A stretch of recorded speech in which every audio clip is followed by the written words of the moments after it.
small, tippy black building was once the lockmaster's house. It's now a pub and cafe full of 17th century charm. Stone floors, wooden benches, and exposed ceiling beams. Its outdoor patio is a great place for watching boats on the canal. It's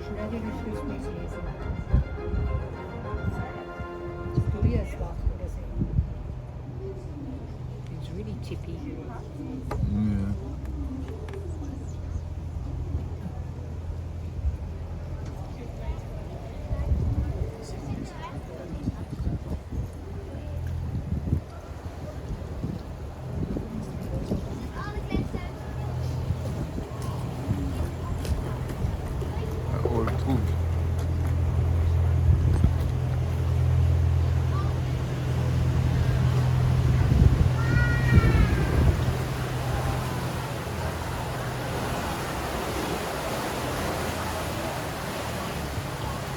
There's a flea market coming up.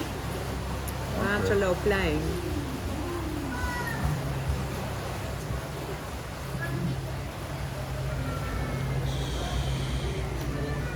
Here. We're now approaching the Waterlooplein. It's located adjacent to the City Hall, the large red brick building. The original Waterlooplein was an island built in the 17th century to create a space for Jewish settlers.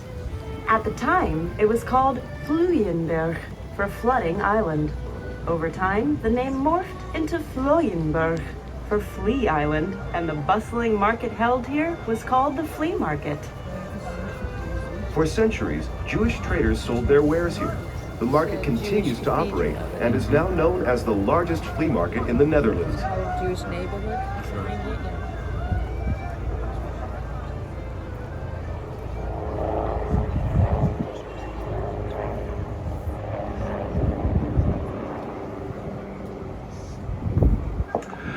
So we are approaching now the Amstel River, which is the only natural waterway in Amsterdam. It's also how the city of Amsterdam gets its name from Amsterdam, the dam on the river Amstel. We're going to turn left here towards the City Hall and Opera House and the Blue Bridge, and on the right hand side you will have the view of the very end of the Amstel River, and the Dam Square is right behind. It's going to be, I believe, for you a very nice picture moment. And also when we pass this bridge in front of us on the right hand side, on the opposite side you will see the famous so-called dancing houses. They're called dancing houses because they're leaning sideways from each other. Wow. Huge flea market, bro.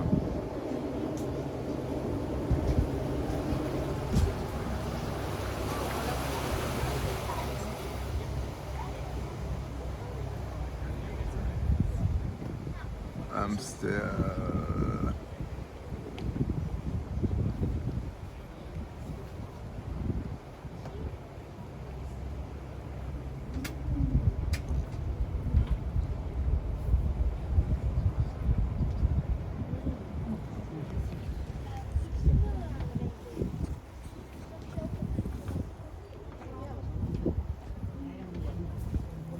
You take photos while you film. No. But you can though. Usually when you film you take photos. Not during, no. I don't know about that. We're now on the Amstel River. The round white-faced building you see next to the City Hall is the Music Theater, or Music Theater. It's home to the Dutch Opera, known for its daring productions, the Holland Symphonia, and the world-renowned Dutch National Ballet. The Dutch may be known for their tolerant attitudes, but they also have strong opinions.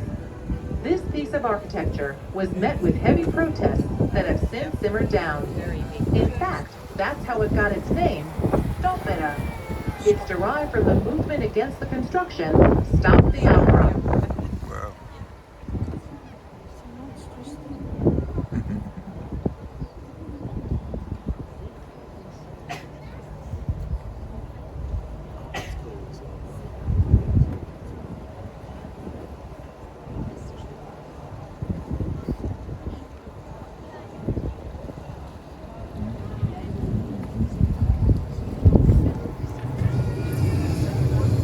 Yeah, but they don't have and take pictures. And it just takes pictures. Yeah.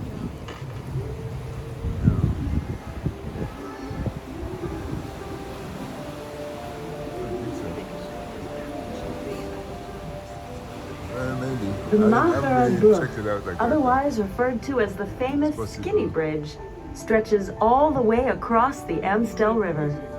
Of Amsterdam's 1,500 or so bridges, this is the most famous. It dates back to the 17th century and was likely a narrow footbridge. Since then, it's been reconstructed more than once and grown wider with age. Legend has it that whoever you kiss while passing under the bridge will be your true love for life.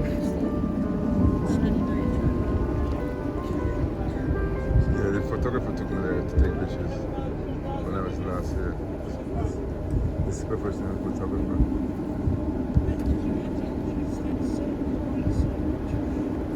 That one, that one, I'm not gonna do anything like that right now.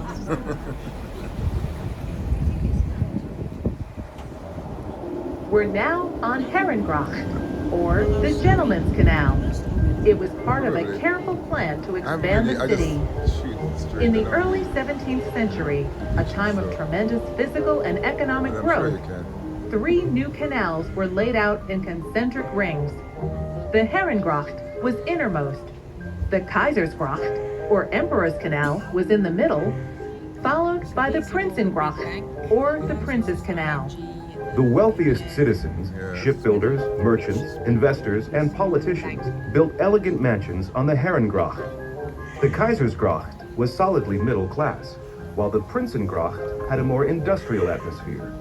Of the 3 canals, the Prinsengracht was the only one that connected directly to the harbor, and its low sides were designed for loading and unloading cargo.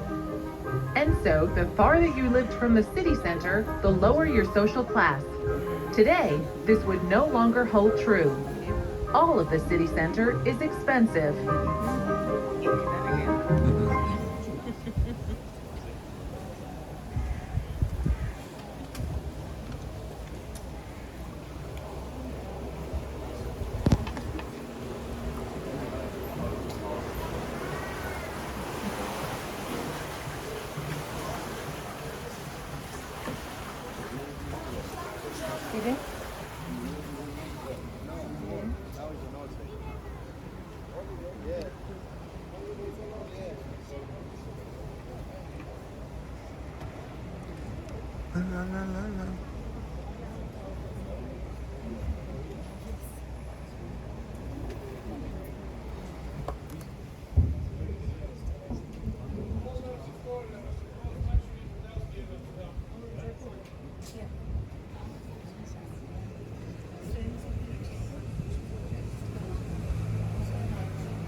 I think I've lived on every canal.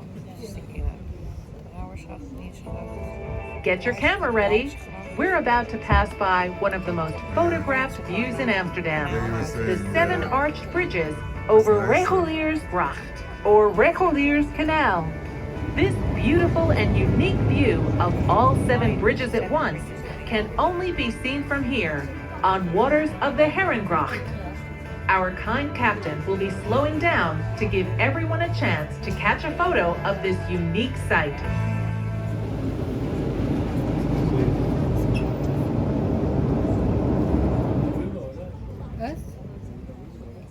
You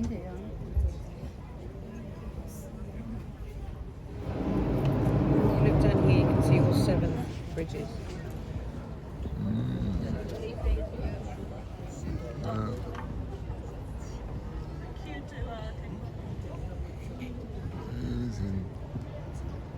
I can see 1, 2, 3, 4. 5, 6, 7. I can see the 16. I mean, I can see, but I don't know to. It's the boat in the way, I think. Yeah.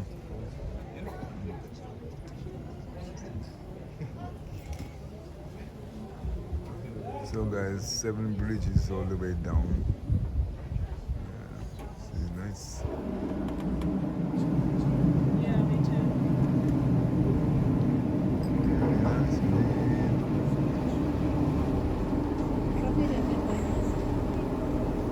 Riding on the water.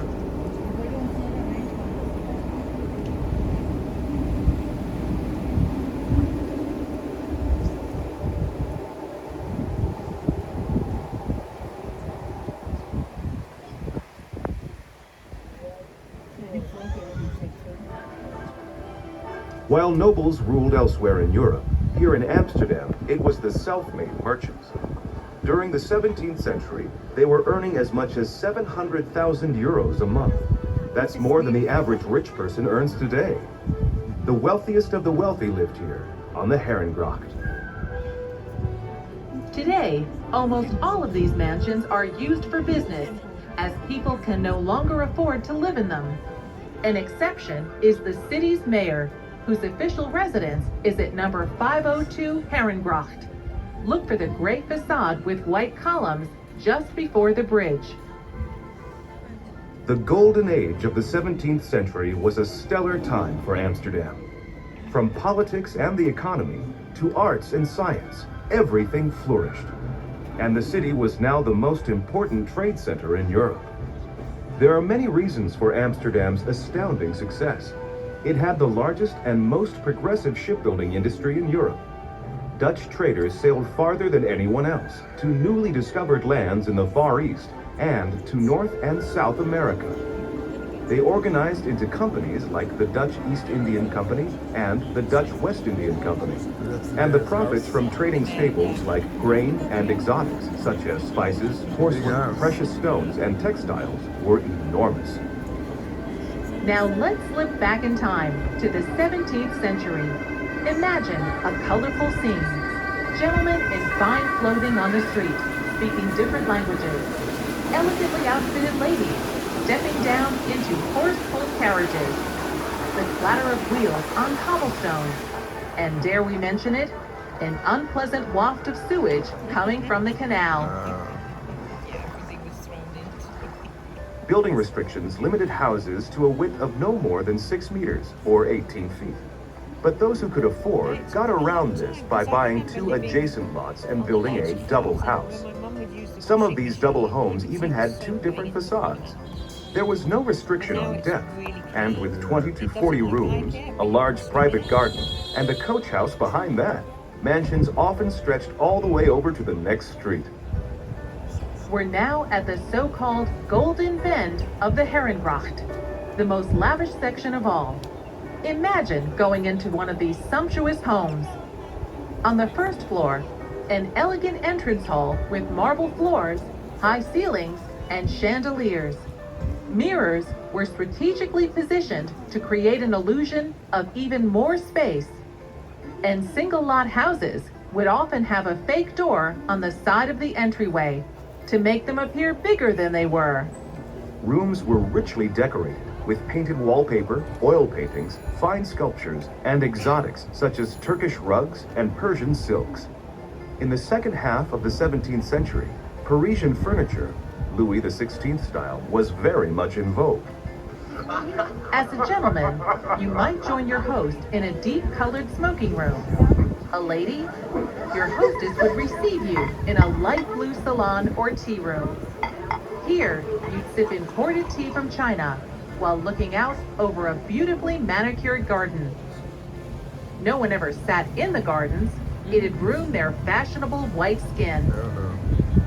Musical concerts and grand parties were common, and each house had many rooms dedicated to entertaining.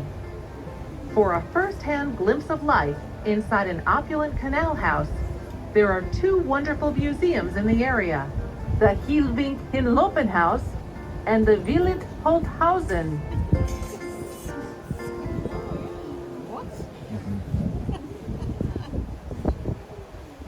Boss.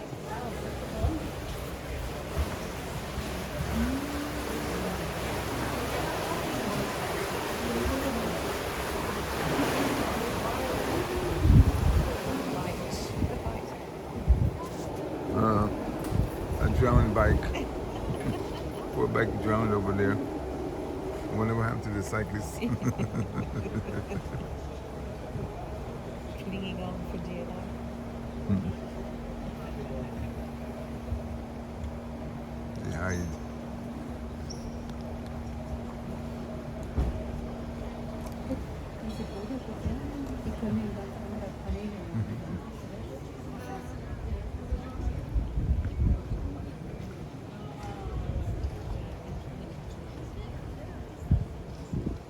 Used to live down this one. Down this one.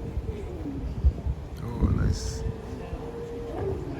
Coming up on the right hand side, the shortest canal of the city of Amsterdam.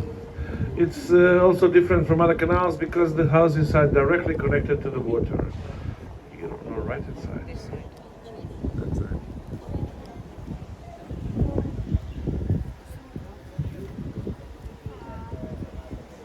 The houses go right down to the water. See the doors if you open them up. They're on the water. Wow.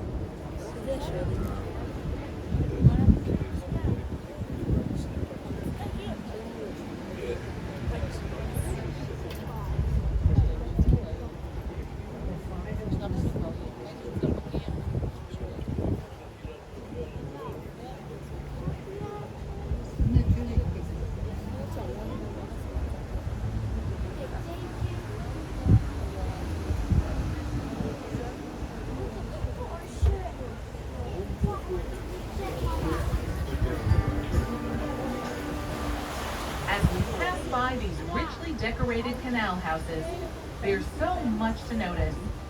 So many flourishes and details, ornate door cases, sculptures, and of course, the decorative gables at the roofline. There are several different types of gables, and over the decades, they've gone in and out of fashion. See if you can spot them all. The oldest type is the spout gable. This basic triangular shape is seen only on warehouses. The 17th century step gable looks just as you'd expect, a series of steps. The neck gable, with its straight up and down sides and scrollwork decorations, came a bit later, followed by the bell gable, which has a more rounded, bell-like shape. By the 18th century, the cornice, a flat-topped gable, was most popular. There's one thing that all gables have in common: the hoisting beam. Staircases were so narrow and steep that furniture and goods were lifted to the upper floors via the hoisting beam, along with a good strong rope, a hook, and a pulley. Goods were generally stored up high to keep them dry during the city's frequent floods. There's a strong tradition of moving things this way, as even newly constructed houses have narrow stairways and are still equipped with hoisting beams. Until the 18th century, house numbers didn't exist in Amsterdam. Instead, people relied on gable stones. These carved and sometimes colorfully painted stones were set into a house's facade, often above the door. Pictures made reference to the occupant's religion, profession, or their family crest. For example, a butcher might have a picture of a lamb, a dentist might have a tooth, a miller, a windmill. Illiteracy was high, but such symbols were easy to understand. As we ride along the canals, keep an eye out for gable stones. There are more than 650 throughout the city. As you find them, you can challenge yourself by guessing what they might mean. You may have noticed that most of the city's houses are made of brick. That's because bricks could be made locally. They were very porous compared to bricks of today, and had to be oiled, tarred, or painted to protect them against the weather. You'll only see stone on the facades of the wealthiest of homes, because it had to be imported, costing much more than brick. For the shoppers among us, to the west or left of here is a unique shopping district called Negen Straatjes, or 9 Little Streets. Each street is a block long and full of quirky boutiques and specialty shops. It's a relaxing and fun place to explore.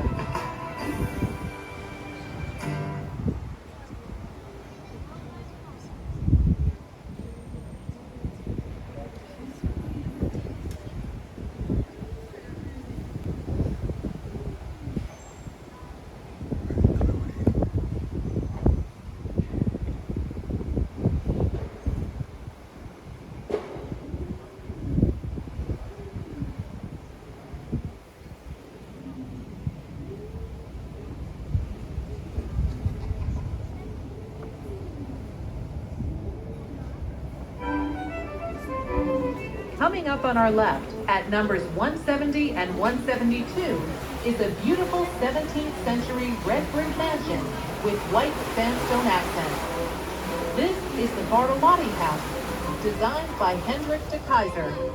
Amsterdam's most famous architect of the time. It was built for a very successful beer brewer named Willem van de Heuvel. He changed his name to Bartolotti to honor an Italian relative who had left him a sizable inheritance. The facade has two inscribed panels that reflect Bartolotti's and many other 17th century businessmen's values. They read, "Through talents and diligence, and through piousness and virtue." Homes like Bartolotti's were designed to showcase their owners' enormous riches, and yet, this was a time when Calvinistic views predominated. Calvinism is a form of Christianity that emphasizes strict living and industriousness. The rich found themselves in conflict. Their religion required them to be humble, yet with so much wealth, how could they not show it off? Often, they ended up quietly trying to outdo each other.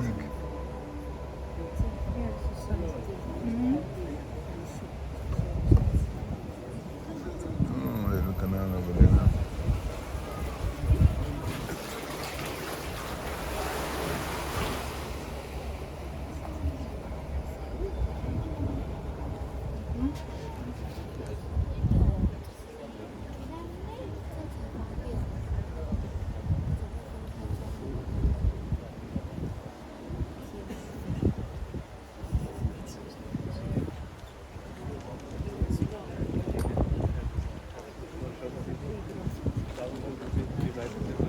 Today, the city's many canals are still used for transportation and for managing water levels. And they also have a new function, as a place to live. Amsterdam always seems to be short on housing, and during a real crunch in the 1960s and 70s, houseboats appeared as cheap places to live. The city now has around 2,500 of them. Some are old converted sailing vessels. Others are simply homes set on floating pads. As for cheap, not anymore. Houseboats are now connected to gas, water, electricity, and municipal sewage. And owners have to pay taxes, just like anyone else.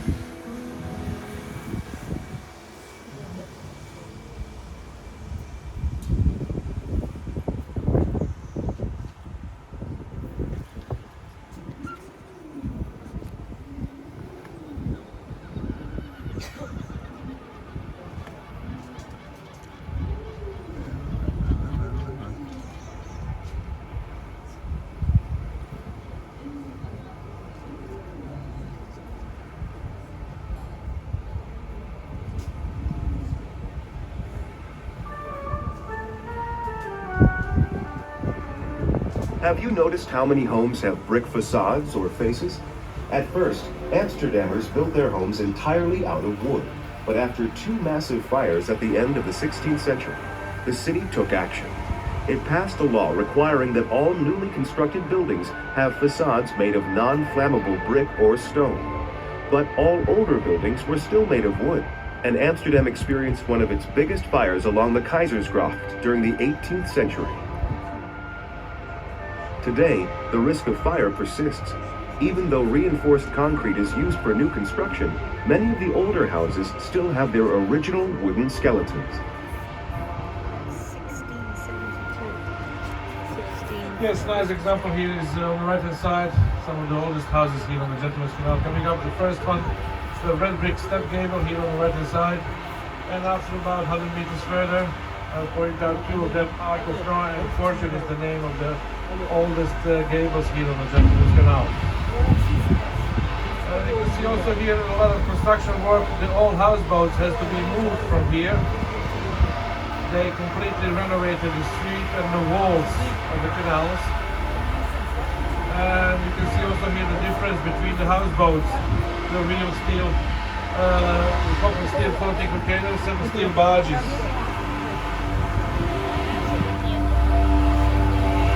People change it because it's very costly to maintain those steel barges. Every couple of years has to go outside to be renovated and repainted. And on these common steel floating containers, you have the maximum space that you pay for the square meters on the water. Coming up here on the right hand side, Ark of Noah and Fortune. And the second one, the Fortune, still has the wheel on the top of the hoisting beam. There is no rope, but only the wheel hanging on.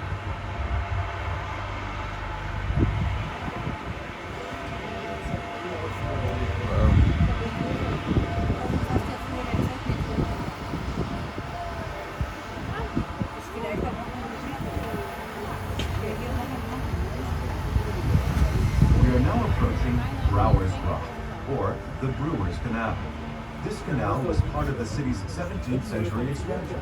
It connects the three main canals, the Herengracht, the Keizersgracht, and the Prinsengracht, and used to form the northwest border of the city.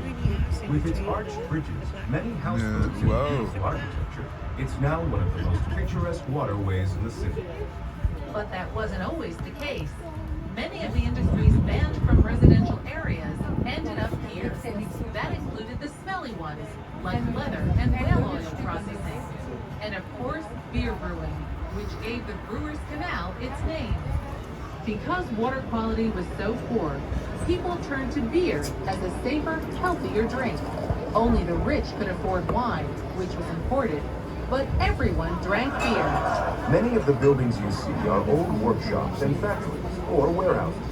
Merchants originally stored goods in their houses, but as trade increased, more and more warehouses were built. See if you can spot some. Look for triangular spout gables and windows with wooden shutters. The shutters helped keep goods dry and dark. Back in the 17th century, when Brouwersgracht was at the edge of the city, ships sailing for the Dutch East Indian Trading Company would come here to unload silks and spices from the Far East. And for a time, the Dutch West Indian Trading Company had an office along this canal. This powerful company traded in sugar, tobacco, tropical wood, furs and ivory, and had a monopoly on trade with the West Indies. Its ships also transported slaves from Africa to the Americas. An interesting side note, even though some of Amsterdam's merchants traded in slaves, they were never employed in Dutch households. Aside from the East Indian and West Indian trading companies, the Noordse or Hollandse was a third powerful company. It specialized in whaling, processing the meat as well as the whale oil, which in turn was used for lamp oil, soap, and paint, all very profitable commodities. Today, the harbor bustle has moved elsewhere. Most of these historic buildings have been converted into trendy apartments. The atmosphere is much quieter and more pleasant. And luckily, the canal water is much cleaner than it used to be. It's now filled with a number of creatures, including fish and crabs. Several types of water birds are also happy to make these waters their home.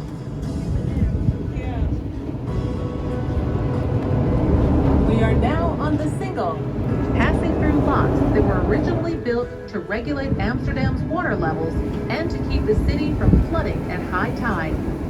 Nowadays, locks and dams further out have closed Amsterdam's harbor off from the North Sea. And city residents don't have to worry about tides. Instead, the locks are used to flush water through the canals, keeping them clean. Amsterdam replaces the gate every 50 years or so. If you look closely, you might find the date these gates were last replaced. It's recorded on the gates themselves.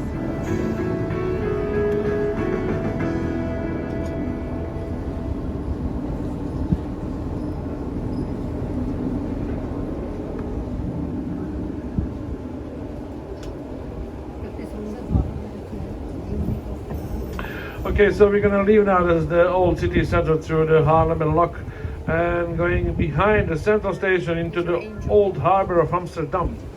We will see that we don't have bridges there. There are no bridges because the big sea cruisers coming from left from the North Sea, from the North Sea Canal, from the passenger terminal on the right. And we have also the free of charge ferries for pedestrians and cyclists. You'll see in a moment when we arrive there. There is a nice sea cruiser over there, so let's take a look.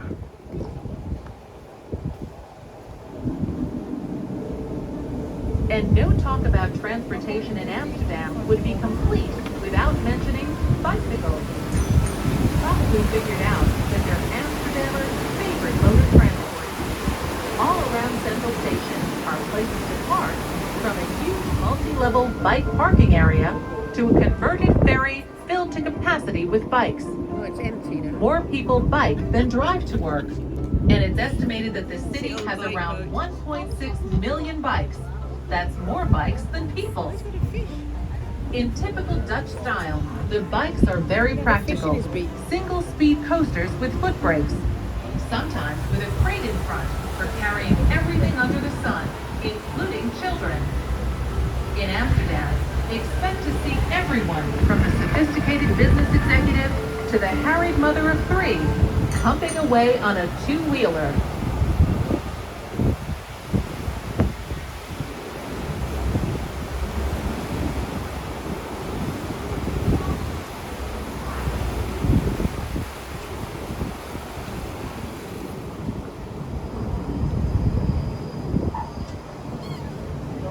The A is a freshwater lake created by a series of locks and a massive dam.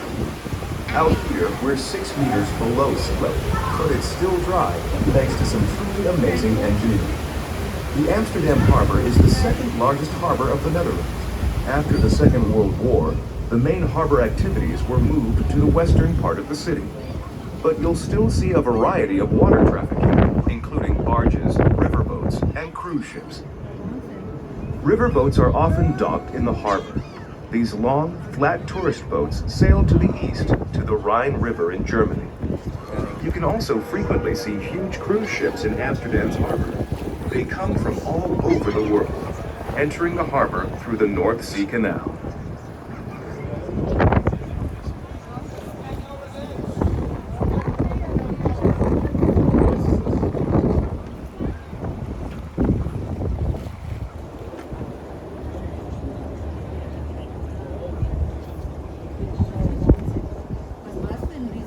That one looks nice, huh?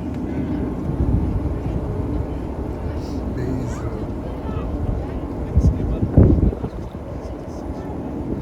The Eye Film Museum is located in North Amsterdam, a city suburb. It's the white building with the unique architecture. North Amsterdam, as well as other areas around the A, are being developed rapidly with a modern flair. You'll find many interesting buildings popping up as Amsterdam continues to grow.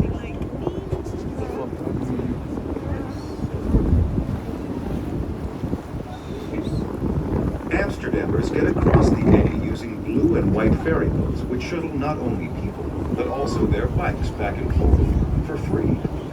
But it's not the only way. Got a car? You can drive from the city center over to North Amsterdam through the A tunnel, which runs under the lake. Many types of transportation converge here at the harbor. Boats, buses, streetcars, trains. You can see the backside of Central Station, Amsterdam's train station and gateway to the city.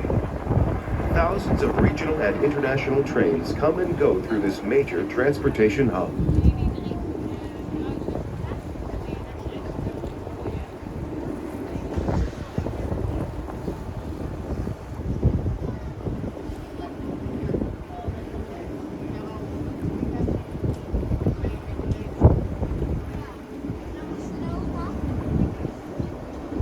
Central Station, the transportation hub of Amsterdam, is built on 3 artificial islands and is supported by around 8,600 wooden piles. The building was designed by 2 architects, Kuipers and Van Klint, and its front is really quite amazing. Made of red brick, white accents, it's a combination of Neo-Renaissance style and Neo-Gothic towers, and is called eclectical architecture.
jacket. I'm glad I did. It was too windy this morning, man. Yeah. No, I'm good. I'm warm. I'm not feeling anything.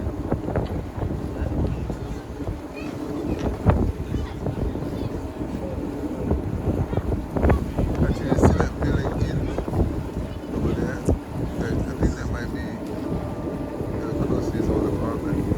It's very close. The square building up ahead is the Musique Yeah, Cabal, that's a right. concert hall for 21st century contemporary music, which includes the black rectangular film house, a venue for experimental jazz.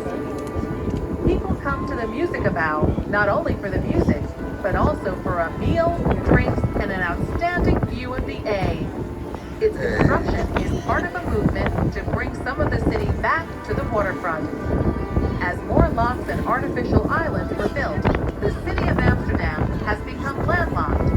But the city continues to expand and is actively developing this new, lively area at the waterfront. Yeah, guys, I think the rain is trying to come.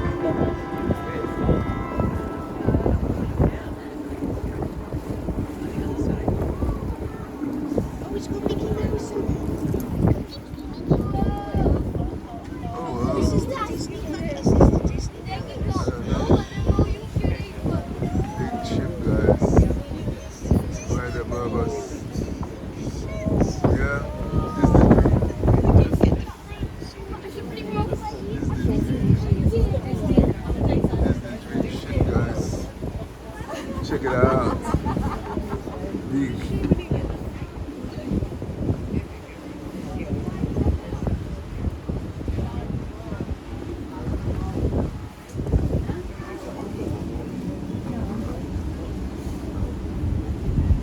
It's massive. Wow. I don't know how many thousand people on there. It's huge.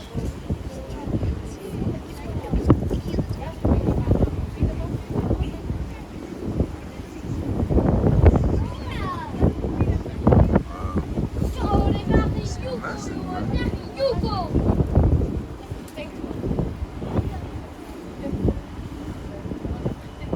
Yeah, guys, Disney Dream.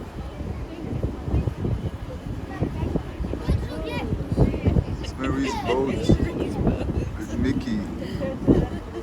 Mighty Mickey. It's massive. Wow. Oh, here's Mickey. Hanging out, hanging out. Hey, Mickey.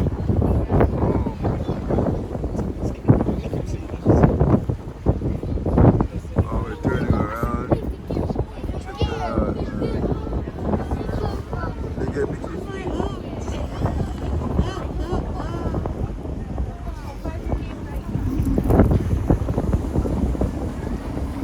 We're turning around.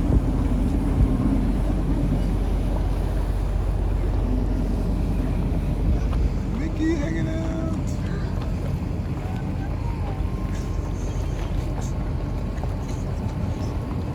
Mickey's hanging out.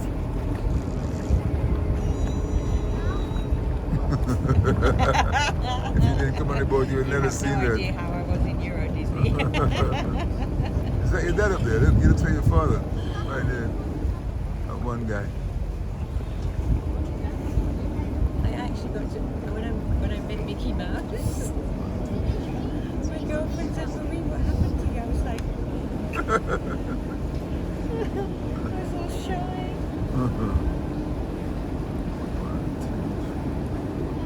This is a huge boat, man. Ship, brother. Ship, which boat? This is a ship. Massive. And it probably, I don't know, probably goes in a few floors underneath the water. This is, I think it's the biggest one I've seen. Wow.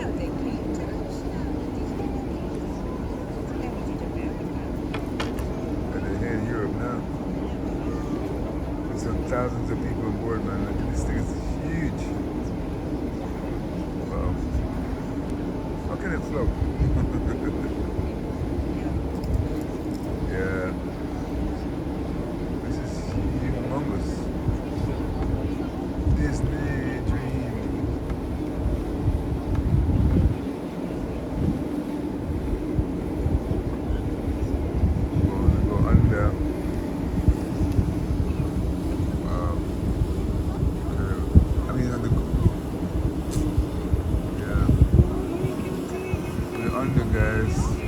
under.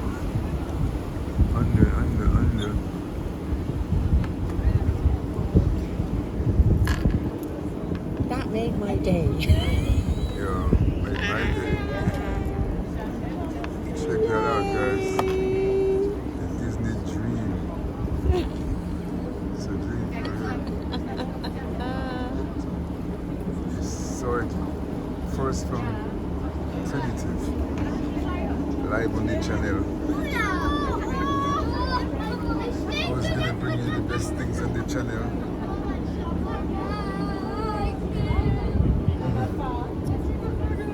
Wow.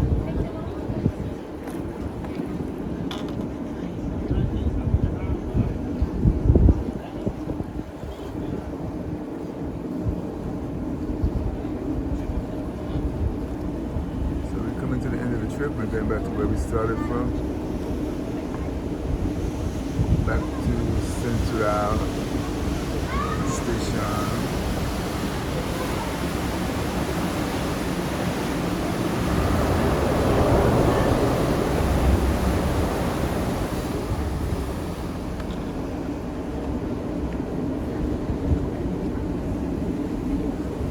So guys, don't forget to give it a thumbs up, subscribe to the channel, and hit the notification bell.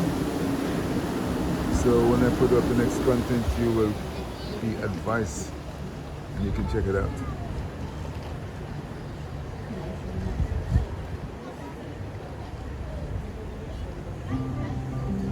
I hope you enjoyed the time. We are now in because I the certainly did. Oosterdock, or East Harbor.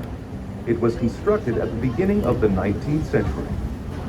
The tall, green ship-like building is Nemo, the Children's Center for Science and Technology. With lots of interactive exhibits, it's a popular place for families. As much as it looks like a ship, that wasn't the original intention. The famous Italian architect Renzo Piano designed Nemo as an inverse reflection of the A tunnel, which runs beneath it. The building's height equals the depth of the tunnel. Nemo gets its green color from the oxidated copper that covers its walls. There's a unique sand-filled terrace on the roof where you'll find sunbathers searching for rays while enjoying beautiful views of the harbor and the city.